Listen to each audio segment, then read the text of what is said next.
All right, I think we are on. All right, so we're good to go. Don, hi, how are you? I'm doing great. Thanks for having me. I really am excited to be here and speak with your group today. All right, thank you for coming. Really appreciate you. Shina, thank you for coming. Appreciate you. Thank you, Charles. Thanks for inviting me.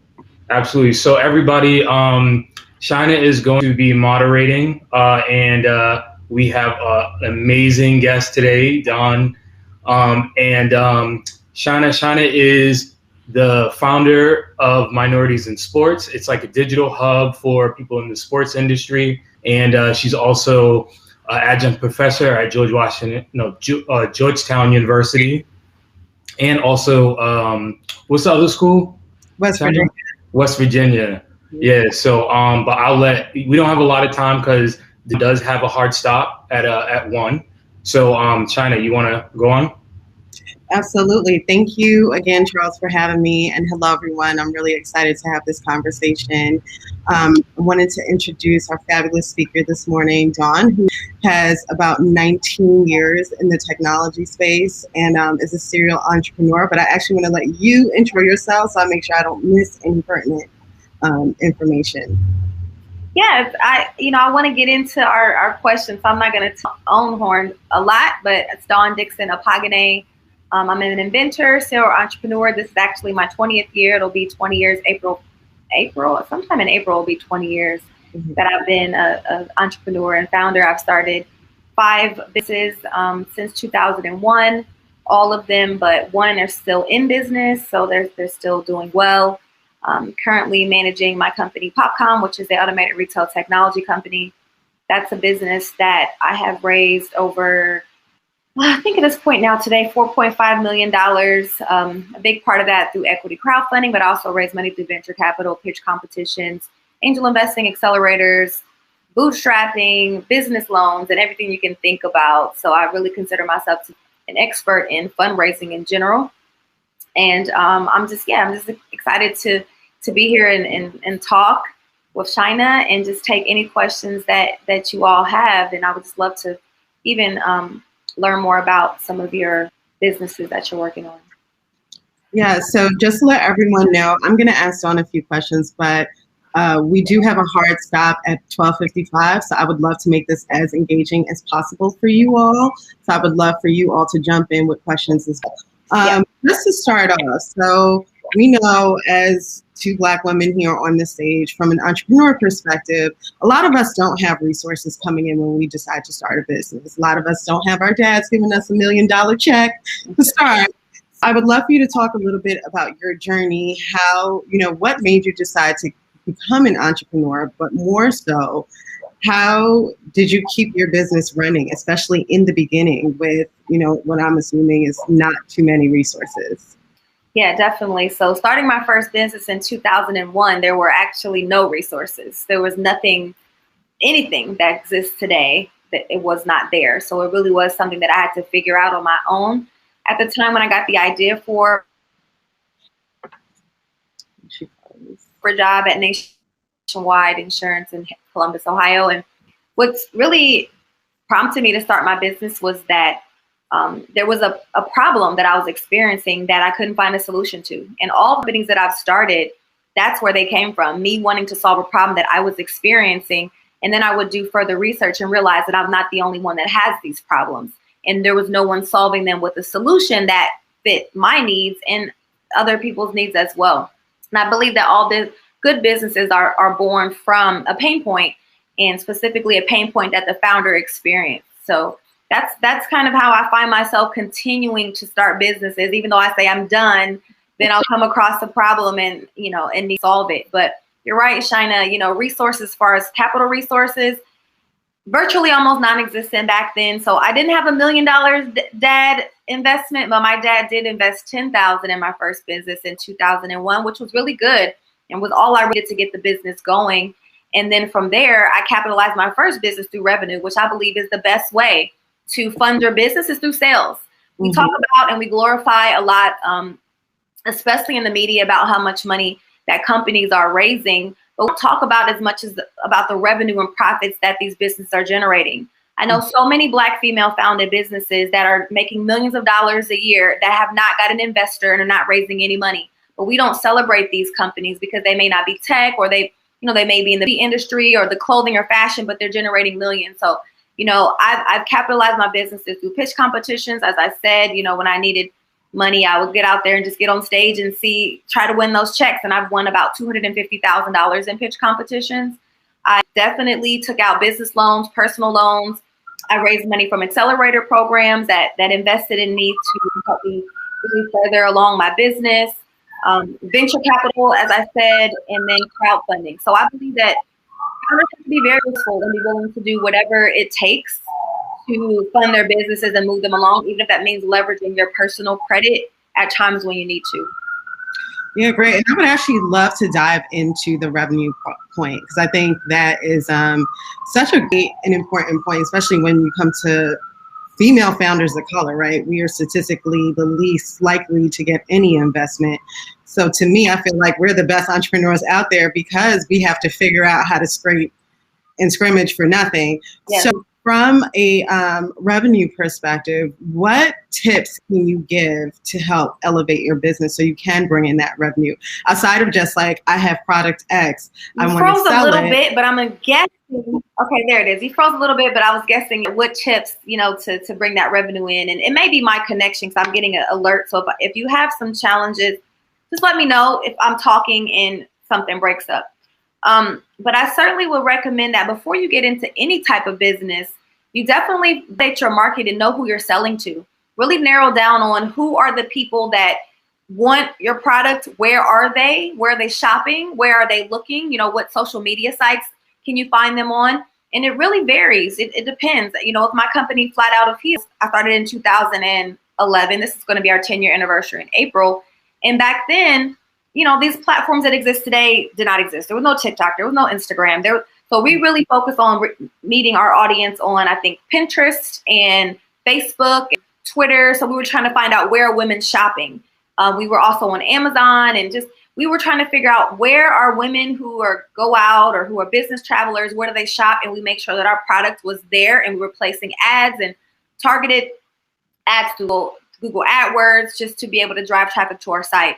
So the first thing is to identify who your customer is and where they are, so that you can make sure that you turn those customers into leads. Leads meaning email address, a phone number, or a connection where you continue to sell to them.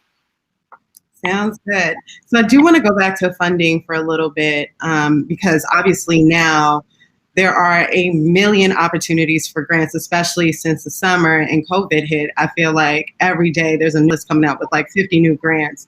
Yeah. What are some tips, as someone who's been successful in the fundraising space, what are some tips that you can give some of the founders here on this call to make sure that our companies are standing out as we're filling out these grant applications, as we're doing pitch competitions? What are some key, even if you have like some key buzzwords that we should definitely be including in our applications? I would say spread your net wide. Apply for every single thing out there that's available. You can maximize your time by creating a sheet that, every application has questions. You need to type in questions. So for me, I copy and paste all of the questions from my applications, because they're going to ask basically the same thing over and over again. So my team and I have a master sheet that'll say, accelerator and application responses 2021. And we literally just pull from these answers. They'll ask about the team. They'll ask about the product. They'll ask about what makes you different, how you're going to grow, and all these questions that it just takes time to answer them over and over again. So you can just tweak these things. We also will sit down and record several videos. We'll record a video, because they'll ask for videos. And it's like, sometimes you're just not in the frame of doing a brand new video. Mm-hmm. So just make a quick 1-minute video, 2-minute video with your name, what your business does, why you're passionate about, etc. Sometimes they'll ask for very specific answers to questions, which sometimes I'll try to incorporate some of those questions. Like if I receive additional funding, so instead of being very specific, say, if I receive additional funding, this is what I'm going to do. That way it's generic and it can apply for many different applications instead of making new videos every single time. So I just say spread your net wide, apply for everything. I use a tool called F6S. And it's a website that has an aggregate listing of all accelerators, funding, pitch competitions, and any programming that's out there for entrepreneurs globally. And I just make sure that I check that and apply for everything possible. I also put on my Google Alerts, which is free. Back when I was pitching actively, which I no longer am, but I would put competitions in Google Alerts. And I would apply for every single pitch competition that I could find. I would pitch in Minneapolis. I would be pitching just anywhere that says we're going to pitch, I'm going to pitch. And I found those on F6S. And so I definitely recommend that. Then also, like I said, with Google Alerts, I will put in my industry. Like even today, I have vending, I have my name in Google Alerts, I have facial recognition in Google Alerts, I have grants and investments. So every time something comes across Google, it will come to your inbox. Awesome. No, that's definitely great advice. And I actually started that Google Doc too with just pop because I realized it was the same thing and I was spending hours filling out the same thing. And those videos take me out every time. It's a lot. It's a lot, especially if you're like applying in the middle of the night and then you're like, oh, last question, a video. Yeah, it's like, do tomorrow and you're in the bed and hair is crazy. Now you're like me a lot of time. Let me try to put a bun in and a lip on so I can make pretend I'm hanging out. So I will just send them what I have. Like, this might not be exactly what you want, but you get the point. It's exactly. I have a lot of hidden videos on YouTube, on my YouTube page. Oh, me too, girl. We got a question from Kimberly, and again, I encourage you all to ask questions, and we want to make this as engaging as possible. So Kimberly asked, how long did it take for you to get your first lead investor? So, well, lead investor, I guess you're talking about in the frame of like a venture capital lead, because as I said, my first business was from my dad, and my other businesses pretty much were funded through angel investors and friends. So Flat Out Appeals, I raised $250,000 from my network, and they were just angel investors coming in. But my first lead, I would say, in a venture capital perspective would be Techstars. I went through Techstars program in 2017. And I used my Techstars note, it was a convertible note, to then raise I closed a $1 million round on that Techstars note. And then that convertible note capped, and it converted after my first price round in 2019. And so how long did it take me to get that investor? I started the business in 2012. I really didn't know what I was doing yet. I had to figure out my go-to-market strategy. I had to figure out product market fit. I had to figure out what I was actually building. That took me significant time, till about 2015 or 16 to even know what my product was going to be. So in 2017 is when I raised that first lead. So for me, it took me longer than I feel like it should take anyone, mainly because resources weren't there that exist for you all today, and because I hadn't had my business figured out all the way, and I didn't have a mentor. But when I finally went to Techstars, that really gave me the mentorship and guidance that I needed to really understand how to grow my business. So after I had that down, the money was flowing pretty quickly, and continued to since then. Oh, that is great advice. Thank you for that. And to that point, I do want to kind of talk about like just the different types of industries, because I feel like now when you're seeing all these different grants, opportunities for accelerators come through, a lot of them are heavy tech focused. But if your business is not in that tech space, how do you still, and not saying you have to change your business model, but how do you still make your business applicable to these different opportunities? Well, we don't really realize a lot of times that every single business that we have is actually tech or tech enabled. If you have an e-commerce store, that is using technology to sell your product. That's tech enabled. If you are using, email marketing, if you're using social media, different tools, that is all technology, and using technology to forward your business. So I say with Flat Out Appeals, we are a tech enabled shoe business, e-commerce business. We use technology to generate revenue. We leverage technology to drive customers to our site. So you can always talk about the ways you're leveraging existing technology. You don't have to invent your own technology or be a technology company to be using technology and be tech enabled. But I've also found in 2020, and even now, a lot of the grants that come across my desk are not for tech. The women focused grants, there's so many of them, and I'll look and want to apply, but they don't apply to me, because they're wanting to, fund businesses that are a lot of maybe product focused or service focused, because when I started Flat Out Appeals in 2011 as a product, there were no investors that wanted to invest in shoes or products. It just wasn't something that was in their wheelhouse. They really wanted to focus on software or or technology driven things. But if you can Google alerts, like I said, and go to FS6, I think you'll find a lot of things that are not just tech focused. But if they are, just try to spin it. You know, I always call myself like the finesse master, because I'm going to find a way. I'm going to say some words that are going to get your attention. And, you know, it's interesting to watch. I've seen many founders do this. I can give one example of Tristan Walker and Bevel. Bevel was pitched and, you know, got investors at a tech company. Bevel is not a tech company. Their subscription model, tech-enabled automated payments, is how they raise their money as a tech company. But they're a consumer products company. So if you get creative about how you present your business, you can always find a loophole. Absolutely. And speaking of your businesses, we know that there are a lot of businesses that are doing the same thing. So with Flat Out of Heels, there are a ton of different other shoe companies, online shoe companies. How do you differentiate your business in order to make that just admirable and desirable to investors? It just comes down to knowing what makes your product different than anyone else's product. There's always a whole bunch of everything out there, especially women who are in the beauty and cosmetics and shoes and clothes. And I mean, how many beauty brands are there and that are making millions? So it shows you there that there's enough room for everyone. But for me, it's just about pointing out what makes our product special. When it came to Flat Out of Heels, I narrowed in on the fact that we have hard soles, because the competitor brands had soft soles that could easily be punctured by walking on rock or glass. So we had hard soles, they're rollable and foldable and machine washable. So we picked the key features and functionalities that no one else had. If you do something that someone else does do, you don't have anything unique, then talk about, you know, you can focus on your brand story, because you are unique. Something about your product, your distribution channels, your inspiration, your actual physical product, figure out what is unique and special and really double down on that. Absolutely. So we had another question come in.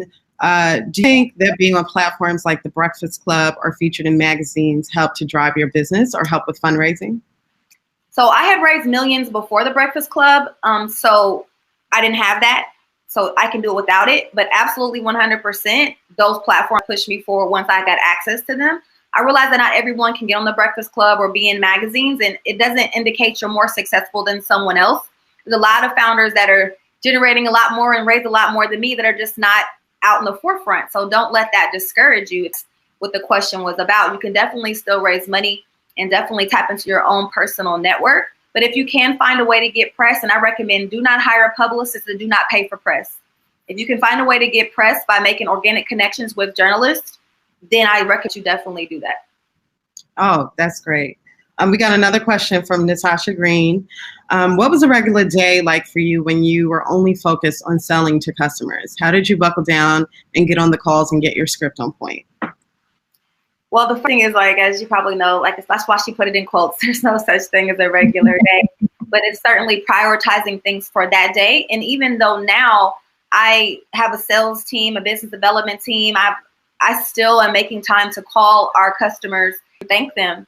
And so I put it into my schedule. And really, you have to prioritize, and you have to be able to say no to things and put things on hold. So if your focus right now is getting those calls and those customer calls in, definitely block out everything and make time at least 4 hours a day. As far as a script, I would A/B test. So I would write a couple different scripts and try, sound as natural as possible, but see what makes people get excited or get the response you want, and continue to tweak that. And always be A/B test messaging or email subjects or the first thing you say on the phone or the words that get them to convert. Those, after a while, trial and error, you'll figure out exactly what to say to get the close. But it does take some time, and don't be discouraged if you don't get results right away. It took me years to get a first customer, like 3. But I just didn't give up because I knew that what I had was special and unique. I just had to work on my ability to communicate that. Yeah. Just speaking of customers, what advice do you have for founders who don't have, your traditional consumer base, right? So with companies, let's say like a shoe company, you can say like, I'm marketing to Black women ages 18 to 35, which is still kind of a wide. But what about companies who are like, all right, I'm marketing to this specific audience that may not be too many people? How do you go about really putting yourself out there to gain as much revenue as possible? It's all about targeting, using marketing for targeting. There's so many tools out there like audience with Facebook that rolls over into Instagram. You can create audiences. I love to play around with ads and A/B test ads on my own just for messaging. And then I have a team to do this, but in the beginning I did not have a team. So I was going on the platforms and creating audiences and creating like audience campaigns and really A/B testing the messaging and the groups to get to my people. So for example, if you have, let's say, a hair product and it's just for curly hair, then you have to narrow in on just those curly hair people. And there's a lot of people in the hair care area, so finding a way to narrow in those groups by going to like Facebook groups or different pages where they're at, where they subscribe, communities, meetups, Instagram groups, Instagram pages that are popular, and then you can go there and you can scrape. So throughout the years, I've used different services and tools to scrape users, to scrape social media, and to scrape emails. And then I will build my email address. I know that, I'm gonna be honest, I think there is something illegal about what I'm saying because I don't think you're supposed to be scraping and emailing people blindly these days. But I'm an email marketer for 20 years, so I was doing this before those rules came out. Mm-hmm. But, finding ways to scrape sites and places and engaging with communities that already exist is how you can really segment and target your audience. Awesome. Yeah, that GDPR, I believe it was what it was called, and we all started getting those emails. Yeah. Can you opt in? Yeah. So Natasha Green says, scrape away. There's another question, a vision question. We have two questions. What are your suggestions to managing your company when you are building the company, but also fundraising, because fundraising is a full-time job? As a founder, you're always fundraising, and you're right, it's a full-time job. And sometimes it is a struggle. I'm currently struggling with it at the moment of just being overwhelmed with two fundraisers for two companies that I founded and managing 3 teams. So there's never like a perfect answer to how to balance it, but being able to delegate is important.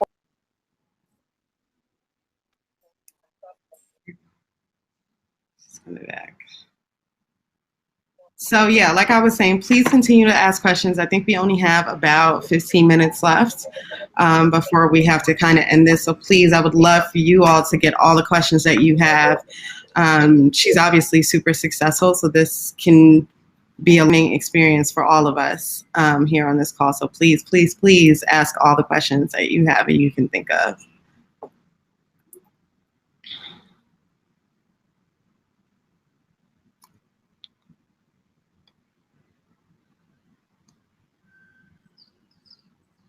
Let's wait for her to come back.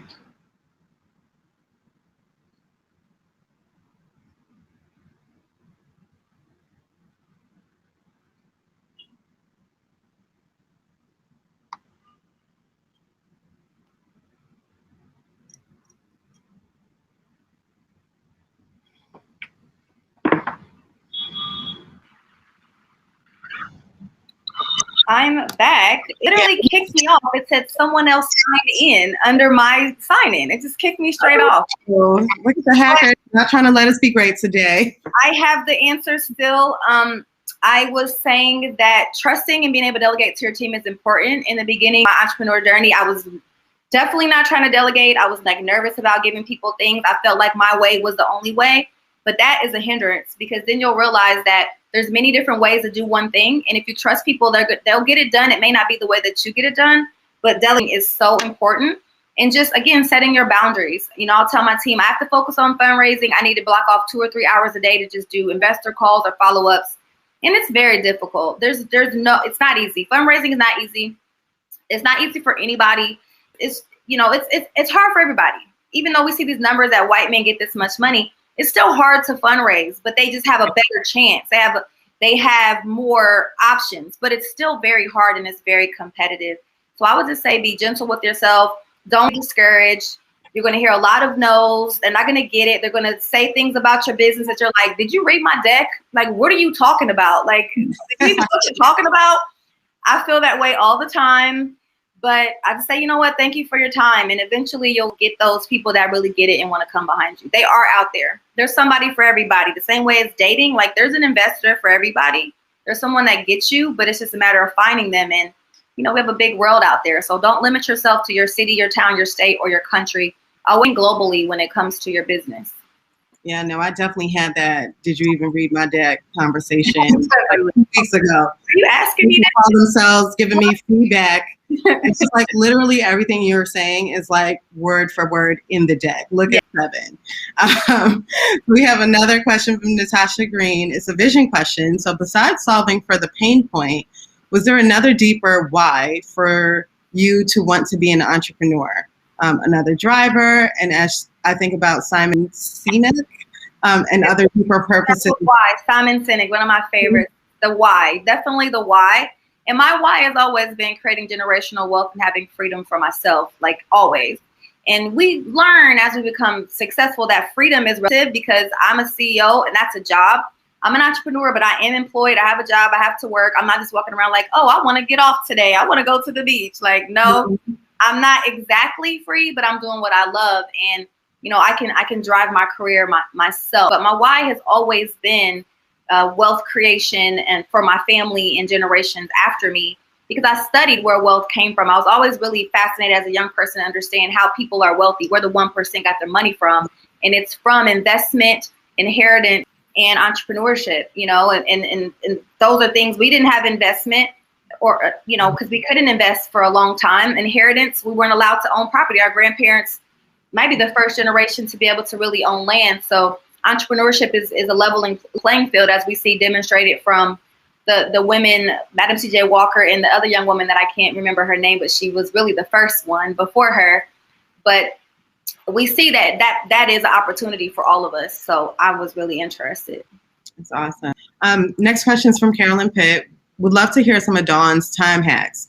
Shortage of time is a real issue. The struggle is real. I would personally love to hear that too, because I'm like, I need at least one more day in a week. So, I told my husband yesterday, I don't know how to do things that I do and still function and still go work out and eat and sleep and have a life. But I think for me, the time hack is just setting boundaries around what can be on my calendar. I do not allow meetings before 11 a.m. I do not allow meetings after 6 p.m. That's my latest that I'll do. I do not work on the weekends unless I want to, but I say no a lot. My time, I really have a schedule. I do everything on my calendar. I schedule every single thing, even a nail appointment, or I even put on my calendar, pay your rent. Like everything is on the calendar and I stick to it. And then I schedule time for myself. I schedule my workouts. I schedule, my mom's coming in town. I've taken some blocks of time during the day and scheduled those. So if you just plan ahead and just, set your boundaries, that's where it starts. No, that's good advice, because I usually start my day around 11 and I was feeling real guilty about that. You always hear, like, especially from LLC Twitter, like, you got to be up at 5 o'clock every day. I'll never in my life get up at no damn 5 o'clock. That's right. To me. Some people, like my team members, she thrives. She's up at 6 a.m. doing work. She's on Slack. You're not going to see me till 10 saying hi on Slack, and I'm not doing a meeting till 11. The mornings are for me. Yeah, I like to have a routine in the morning before I start my work. Next question is from, and I'm really sorry if I butcher your name. It looks like Josh Ordonez. Hi there. Any advice when talking to investors about tech aspects of your company? Just don't use jargon and be over technical. Like, just use.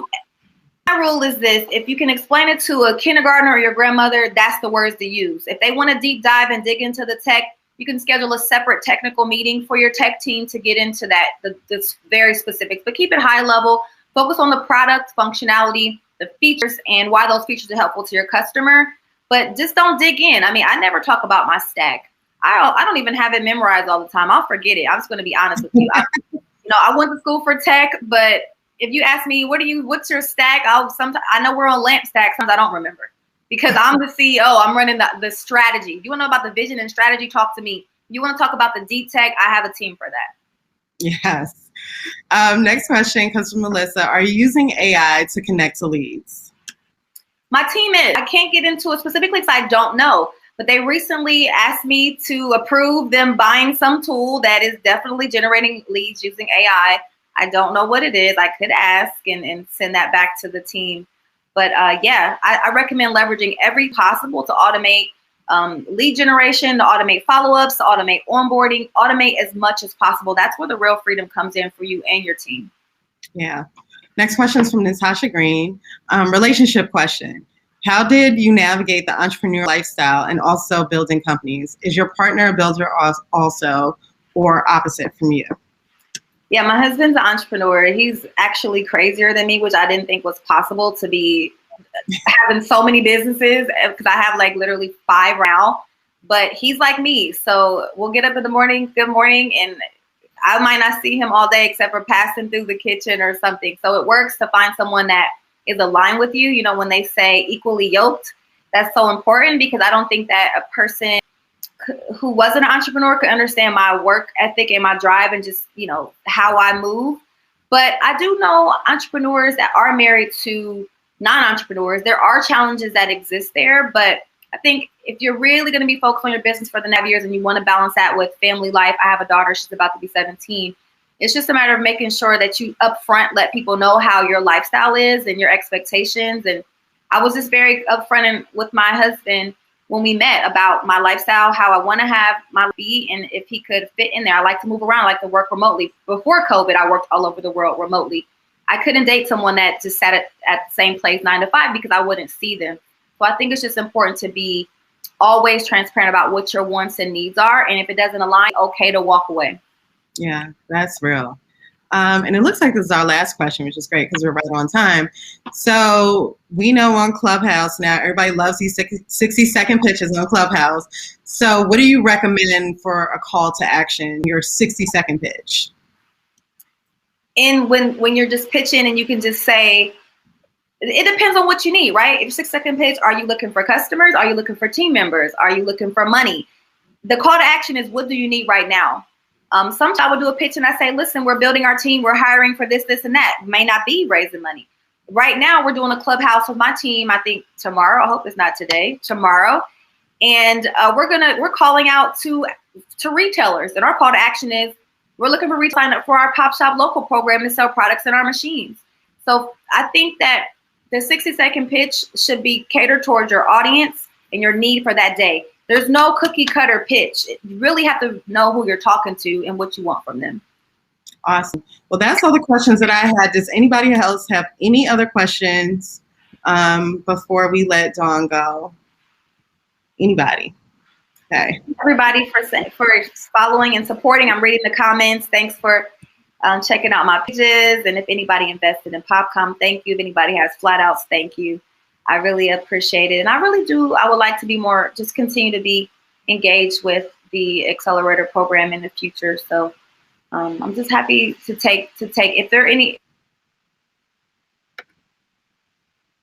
things, please just connect with. You broke up a little bit, Dawn. Can you repeat that? That's interesting. What drove me during that time? I think what I would say, what comes to my mind is definitely not politically correct. And so it might ruffle some feathers. But for me, I just lived my life. Like COVID didn't change nothing that I did. Nothing. I lived my entire life. I still traveled. I still did everything. Obviously, a lot of things were shut down in the beginning. I got married on the first day of lockdown, March 16th. So there you go. There goes that. They say stay in the house. I say I'm going courthouse. I'm about to go get married. In case I try to anniversary to that. But what drove me was knowing that honestly, it's small. Everybody looks at things today and thinks it's such a big deal, and it's big when you think about the world. I study world history. I'm a history fanatic.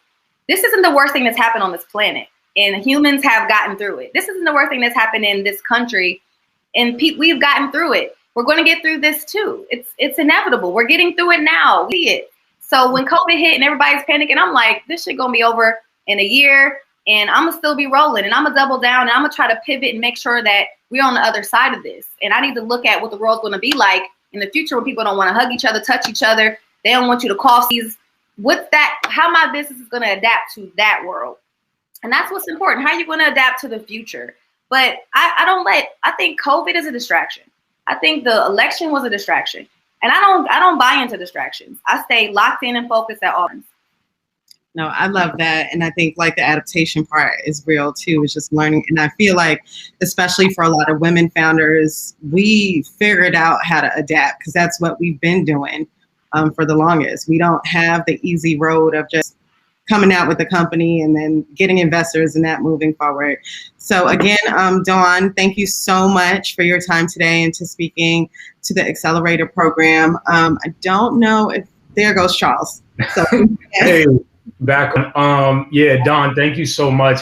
You know, one of the things that you said was that like that you say no a lot, and you know, I know how busy you are, and honestly, if I didn't have the connections and I just kind of reached out cold, I'm sure you would have probably said no, right? I mean, and the thing is, almost, and what I try to let a lot of the founders know, and a lot of times when I speak to a lot of people that I'm advising, is that everything is about relationships and everything about connections.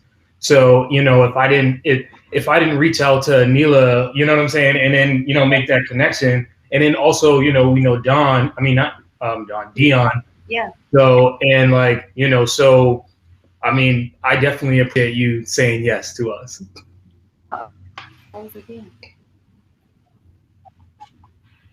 Absolutely. I always say your network is your net worth. I didn't invent that. Obviously, it's everywhere, but it is true. And, you know, that's what I always double down on. And you're right. Like, I wouldn't say no, not because I don't care, I don't want to. It's just I get overwhelming requests.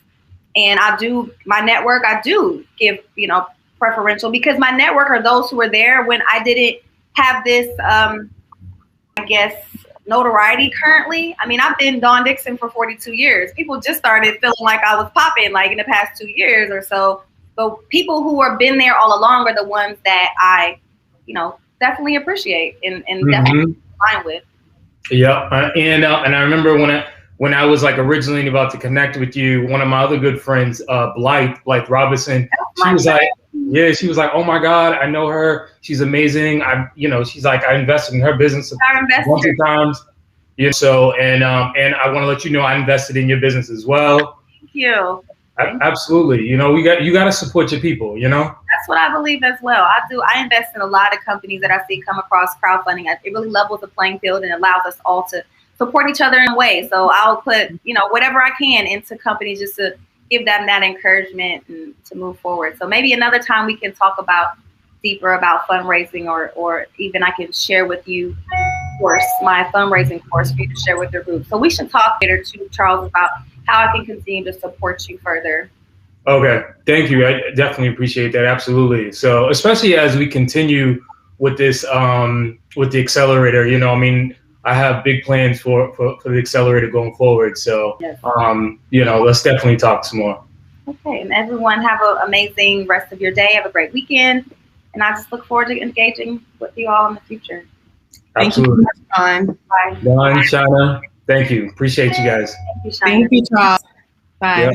Take care.